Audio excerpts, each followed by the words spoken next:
all kind of know what it is, but when you go to explain it to someone, you realize it's actually kind of complicated. Privacy in Context is a really interesting book because it takes a look at this tension between the idea that we're all living really public lives. We all post on Facebook, we're on Instagram, we're putting everything out there about ourselves. Does privacy really matter? And at the same time, there's a sense that yes, it actually does matter, that there are some things that we just want to keep to ourselves or have with just our friends and family and not really be in the public. And so what Helen Nissenbaum does is she teases us apart in the book Privacy in Context. And she makes a case that the context is what's really important when it comes to privacy.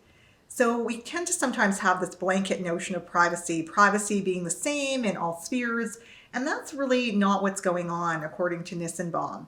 Instead, it really depends again on privacy in what way. For example, if someone's trying to save your life, you might not care so much about privacy. You might be willing to give up a whole lot of details about yourself because they are trying to save you.